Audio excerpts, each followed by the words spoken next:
Welcome back, family, to the Back Issue Book Club. This is episode number 9. Pretty soon I'm going to need a third hand. I'm Greg. That's Rich. I'm not over there. That's... I'm right here. There I am. How you doing? Happy New Year's. Happy New Year's to you, too. How you doing? I'm doing just fine. So we're really enjoying life here in Georgia. Yeah, it's gotten warmer here recently. It's kind of nice. It's almost spring-like. Yeah, it's like it hit the 70s today. Oh, that's real warm. Not up here. We capped around 60, I think. Yeah, one of my friends down here, she posted on Facebook, check this out, Mother Nature trying to be nice with the warm weather, trying to make us forget that she tried to kill our ass last week. I saw somebody else post that too. That's funny. It's a funny way to look at it. So, but yeah, this week we've got the legendary, I would say, Iron Man and Submariner special, I guess. Yeah, they said number 1, but there was no number 2. So. Yeah. But this book was number 2. No, sorry, go ahead. Yeah, from 1968. Mm-hmm. And I didn't realize this until I read the book, actually, that this book was the seed for the Namor one and the Iron Man one. Mm-hmm. Those books branch off from this dual combo issue. Right, because Marvel Comics, the majority of their books were dual combos from 63 to 68. Mm-hmm. They didn't have their own printing facility and whatnot, so they had to actually run through DC. DC said, yeah, sure, we'll print your comics, but we're only going to print 10 titles a month. So they had to put 2 different characters in each book. This was their saying, hey, we got a new printer. We're going to put them out of business. Ha So, yeah, I mean, that was really cool. It was kind of like a historic thing for me, for comics, so I kind of like that. We read it. To me, it was very of its time, 1968. Yes, very dated. We had a lot of, what we talked about before. Yellow exposition boxes explaining the scene. A lot of thought bubbles. If I can only jimmy the laser, I could, this kind of thing. Yeah. And I've got to reach with all my might to do this and that. It may cause a heart attack, yet I must. And just... There are too many innocent lives at stake here. Yeah, it was very that. Now, I don't know about you, but like the text bubbles, not the thought or speech bubbles, but the text that also is really overly done in this book and in that time period. Every time I read them in the voice of the guy that used to do the Justice League. Meanwhile, at the Hall of Justice. Yes. Meanwhile, absolutely. Yeah. Back on the upper level, the innocent gamblers are at Ames' mercy. What will they do? It's like certain things you read, you hear a certain voice in your head. I'm so happy you hear the same exact thing. I mean, when I read Batman, it's always Kevin Conroy. I read Joker, it's got to be Mark Hamill. And I read that, and it's it's the father to Let's Get Ready to Rumble. So, yeah, absolutely. I used to love it. Meanwhile, back at the Legion of Doom. Yeah, exactly. It was like he was almost singing it. Meanwhile, back at the Legion of Doom. I have a structured settlement and I need cash now. Called Justice. Justice. League.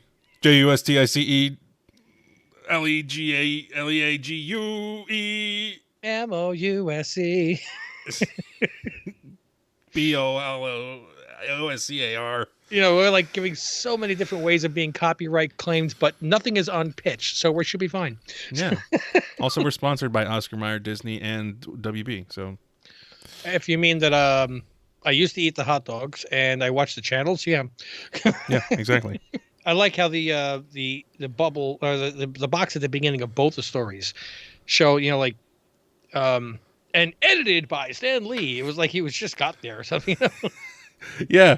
It was like almost like a hype man coming out on stage before the performance in literary way, because it would. Here, I'm just gonna pull it up. It was like it said. The first thing was with the editing of Stan Lee, and then with the inking of Johnny Craig, with the lettering of Sam Rosen, Is it any wonder that another Marvel milestone has been reached by the talented teaming of Archie Goodwin and Gene Conlan? Oh, let's get ready to rumble. And it was funny because I found editing mistakes too. Stan. So, right after that, the second page, it shows, Iron Man's on the table, magnetically attached, and a green laser is going towards him. Yes. In the second panel, he found the wire in his pod on his hip or whatever, and he's trying to short circuit it. I'm looking at it. His supposedly iron-shaped eye sockets are Squinting. They're squinting. Or like worried. They're like worried. He's like, "Oh, can I do this?" And I was like, I didn't think they were malleable. I thought, they're straining. Like, oh, they look like me. Like when I eat a bad he's on meal. the toilet. Yeah. Yeah.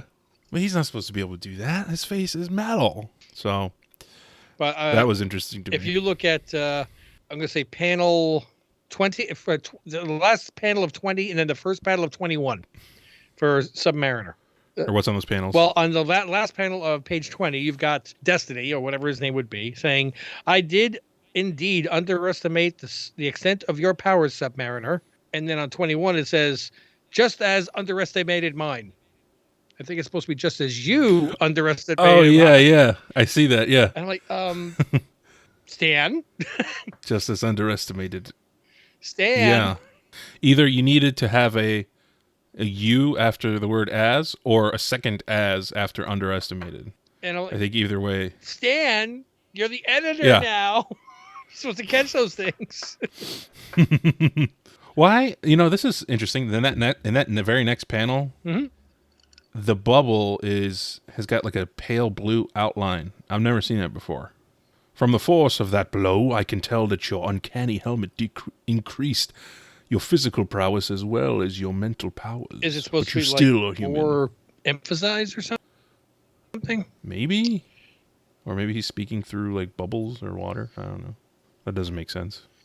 Is he yelling it? And we just say, well, there's yelling with exclamation points, and then there's really yelling. I don't know. Yeah, I thought the really yelling would be like, because there's other parts in this book where the text gets larger and bolder, but I don't know. That was I guess the equivalent of that day of like writing in all caps when you get a text from somebody and you think they're yelling at you. Maybe. I don't know. But anyway, the stories themselves. Yeah. Fine. I mean, I think they also were of the age. Like, when I think of strapped to a table with a laser, I think of like, 007 or... Yeah. Or, at this time, 1968. So, it is what it is for that. And this other one, the Namor one, I think it was a little bit better in terms of like twists and stuff like that. It was a little more annoying to read. The guy just chirping the whole time. Yeah, and Namor being his arrogant self, which people are, unless you're really a Namor fan, you don't know that so much. Yeah, but I thought the twist of it being his father, Namor's father, who led Destiny on the expedition to give him his powers, essentially. Mm-hmm. That was an interesting twist. I had multiple complaints about this book, honestly. By looking at the cover, if I were buying the book, I would have assumed it was a standalone story. Where they team up. Yeah. Me too. There's nothing on the cover that indicates otherwise. Right. And all it was a continuation of, what were they, Tales of Suspense? Yes, Tales of Suspense and... Tales to Astonish, and there was a whole bunch of different ones, but whichever one was a Submariner and Namor, right. It was a continuation of that story, and then to be continued in their own issues. They could have just as simply made this, I think it's Tales of Suspense, number 107 or 108 or whatever the last issue was. I don't know, but instead they decided to make a special cover to get everybody to buy the book and go, well, what's the big deal? Oh, I see. This is more of an advertisement saying next month they get their own books. But if you hadn't read the previous issues, you didn't know what was going on. And you still had to continue reading, buying the issues to see the end of the storyline. Okay. Yes, that's true. So I got the data here. Meanwhile, in the newsroom... It's notable for being the first Marvel title to be an intentionally published one-shot. I didn't know that. But it's not a one-shot, though. Well, oh, you're right. Not one-shot. Title to be intentionally published for only one issue. It was designed to be one issue from the get-go, and it's the only one that was done that way up to that point. Mm-hmm. It existed to use up 2 half-length stories left over after Marvel began its expansion to characters who were given their own solo titles from Iron Man, Tales of Suspense 99, and Submariner from Tales to Astonish 101. And the other ones were Captain America and Thor, I think, and yes. So okay, yeah, it was. I mean, that's interesting that they had leftover story to tell. Maybe that's why they did it and didn't feel bad about it. But that's kind of the definition of a one shot as well. I know a lot of, or not one shot, annual, right? Annuals are for like leftover stories that don't make it into the fully. Right, and sometimes they're 2 or 3 stories which pack into 64 pages. Something like but that, yeah. In my opinion, I don't remember ever reading an annual that didn't have a definitive start and finish within the same book. Yeah, that's fair. So, I mean, this one kind of left you on the cliffhanger of like the old Little Orphan Annie's TV show. Well, Little Orphan Annie, get away from... Next-ish. I was like, okay, guys, settle down. You're not that cool. Just stop. And then there's even yellow speech boxes. I don't know. They were all over the place with this. The Iron Man story, I was like struggling to identify what the fuck was going on. Like the art wasn't like... I was like, are they in a room? Are they... upside down? I don't know. And I don't know. I didn't like that part. I think that if they were trying to make... I think it's really poor planning on Marvel's point back in 1968, obviously. That if you're trying to make a first ever kind of book, why would you use some leftover storyline? You could have made one more issue of your Tales of Suspense or whatever, or just, said at the end of Tales to Astonish, Tales of Suspense, you put the little ad saying these books will continue in their own books in 2 months, and then have that one shot come out and have a completely different storyline. It could have even been 2 separate storylines for Iron Man and Submariner, but just like something else that happened which began and ended. And then at the end, don't forget to find out what happened in next month's brand new Iron Man book and Submariner book. I don't know. And if they did that, I don't know if the book would be as legendary as it is. But is it? But is it legendary? I mean, if you think about, it's not that expensive a book. I mean, it's got a great iconic cover, and the 3 books that have that special logo on the front that say, Lifetime, whatever, for Iron Man 1, Submariner 1, and the team up. The team up is by far the cheapest. It is. Maybe legendary is too heavy a word, but it's definitely... We're legend. Yes. Okay. That's true. But it's like one of those covers that you're like, oh, nice. You got that in your collection? Cool. It's like a blue chipper. I don't know. Yeah. No, I have one, so I can't knock it. I've got 2 out of the 3. I don't have the Iron Man. Yeah. That's by far the most expensive one. And when I was young, it was by far the cheapest of the 3. Right. Freaking Downey. Had to do a great job acting. Freaking knock it out of the park. Oh, serious. This is the first time I've read a book with AIM in it. By the way. Oh, okay. Advanced Idea Mechanics. Idea Mechanics. Okay. And those radiation suits, they were horrible. But they're iconic, man. I knew exactly because I had experience with them from like this is funny, the Lego Marvel superhero game. Mm-hmm. Fantastic game, super fun. That actually exposed me to a lot of comic characters. I didn't know there was a Red Hulk before I played that game like 3 years ago. Okay. So there's a lot of stuff that I got experience with from that game, including AIM, because you could play as like a little AIM character. But that's MODOK's like crew, right? Yeah. Okay. Did you ever watch Monsters Incorporated? 2319. The SWAT team is Yep. they're all AIM basically. Yep. And Roz was the leader. And this time I don't want to see any paperwork, Wachowski. So every time I saw those guys in Monsters Incorporated, I'm like, oh, cool, AIM. It was hinting. It was an omen that Disney and Marvel would soon be one. Ooh. Back in 03 or 4, whenever that movie came out. Yeah. But yeah, overall though, I wasn't that. I think I like Wolverine better. I think I have a new low for me. Me too. Okay. Me too. You were hesitating was, there, like, oh no, I'm all alone on the fence on this one. No, I was thinking about it earlier, and I hadn't come to a conclusion. But that was like, it wasn't as hard. Like this book was hard for me to read. Like Yeah. it was choppy. There was different colors, balloons everywhere. Maybe I'm dumb. I don't know, but it didn't like. Okay, so there was one panel. Sorry, I'm doing this to you again. No, it's okay. Go for it. When Destiny shoots Namor, he fires all those ice prickles at him. Prickles. What do we call them? Yeah, no, that's good. Icicles. And then he's like, I'm waving these off me. These last vestiges of these icicles are coming off of me now. Yep. And I was like, okay, whatever. That's Namor talking, I guess.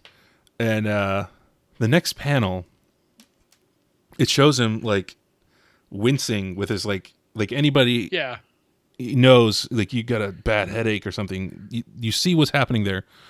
Literally all of those bubbles that he speaks can be removed. Wait, this strange sensation, which suddenly overwhelming me. My brain grows clouded. My limbs seem heavy as leaden things. Must reach destiny. Must force him to. Yeah, I'll call like you can literally remove all the text from that. And just a good picture tells you all that.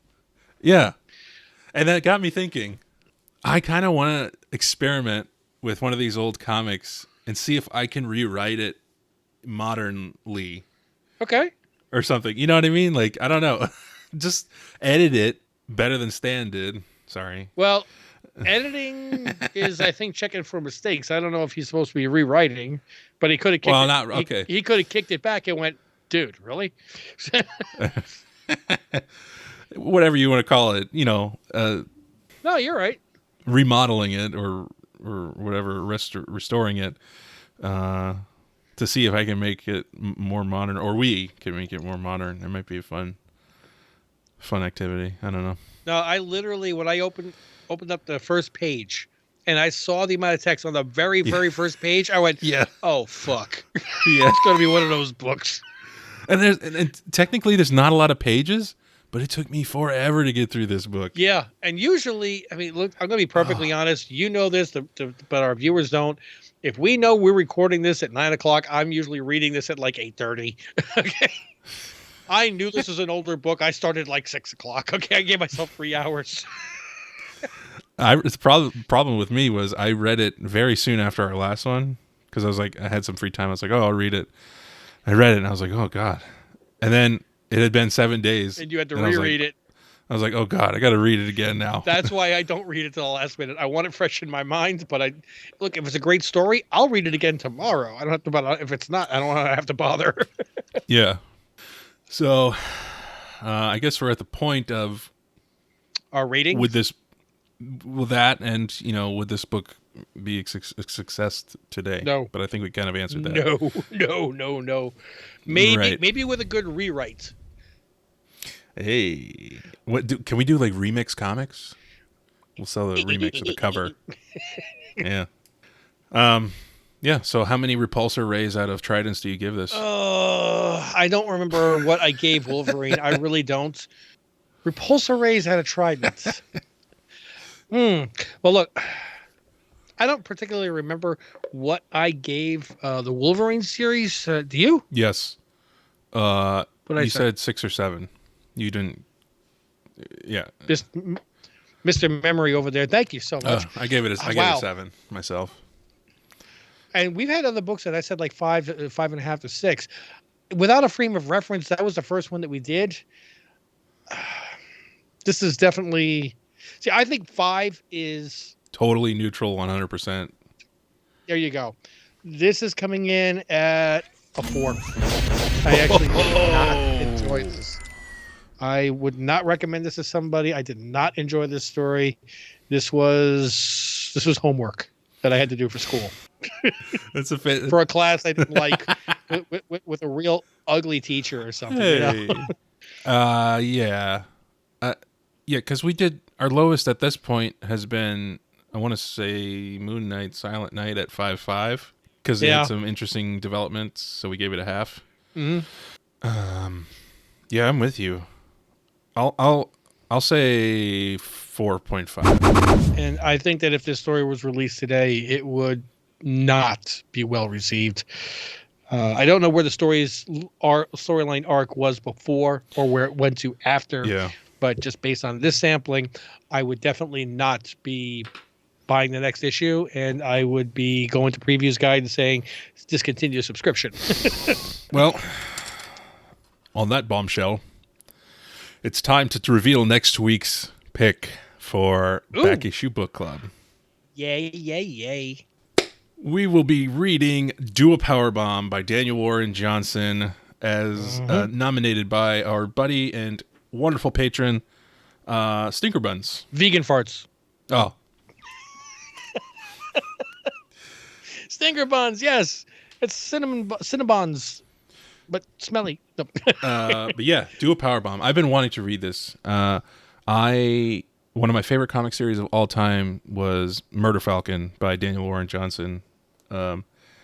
So I can only imagine the fantastic feeling I'm going to have reading this, and I don't think Rich knows what he's in for. So, nope, I do not. I did not read Murder Falcon or anything else that has been written by this particular writer. It's 7 issues that we're going to be reading for this. Not we've done Wolverine 4 issues, and other than that, we've done like a couple of like double-sized books. But this is by far going to be the biggest read for a back issue book club that we've done. Yes. So there might be airing a day or two late. We'll have to see how it goes. Yes. And we got, I was talking to my wife, this is going to be a busy month because we've got Bad Batch coming back. You notice that all the Star Wars books I got behind me, baby? We've got Bad Batch and we've got The Last of Us. On the 15th. I'm seeing a lot of ads for that, man. They're really pushing that. Yeah. So we're going to try to get them on time. Promise. just know that there's a lot going on. And we're still doing like, comic centric videos. So, but I am personally going on vacation on the 8th, and I will be in a hotel room.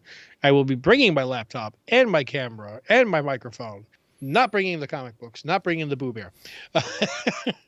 But I will be at your disposal anytime, day or night, to record as many videos as possible. Nice. Yes. So we can get this content out and make our viewers happy. Excellent. So you know what we're going to be doing right after this?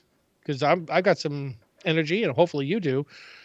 I have a little tradition where I try to do the top comic books in my collection at the end of every year. Today's January 1st. I've got to do these. So I have separated and ranked the top 100 slabbed comics in my collection. None of them are anywhere near the ones that are in Switch Comics collection. If you saw that, I can't believe he got 64 slabs books this year. I got probably about that too, but I don't think any of them are the ones that he got. I don't know. He does it. So, you know what? God bless him. Yeah. But we're going to record books 81 through 100, and then we'll take it from there. We're going to do it in 5 installments of 20 books each, showing you the top books. Yep. The top books in my collection and seeing how it's changed since last year. So if you're interested in that, I'm going to be the guy in the chair looking up stats, first appearances, cash money available, what they're worth, etc. And you'll see my criteria for ranking them, which is not the way you would normally expect it. I know what it is. But you don't, so you'll have to tune in. Exactly. So, guys, take us home, Greg. You're like, we're already home. I don't get it. Make sure to like and subscribe, guys. Check us out on any podcast provider that you subscribe to. check out our Patreon at patreon.com/TeamOhana, where you can find the podcast a day early. any kind of back behind the scenes videos, mistakes, dumb things we say. Most of them. Most of them. Not all of them. Gosh, what else do we have in there? The watch-alongs. Yes, thank you.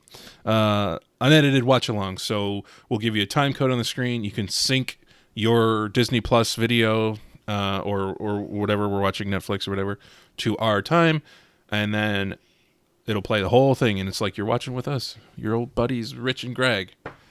Yeah, not just a reaction video. You're actually there with us. Yes. Take that, Facebook. That's VR. But yeah, make sure to like and subscribe. Appreciate you guys. And don't forget to drop in the comments what you want us to read. Oh yeah, please. We really need suggestions. Until we see you in the next video. Mahalo. Oh, nice. You do that all the time. I do. It's my thing. Yeah. So reverse negative. Yes. That's a positive.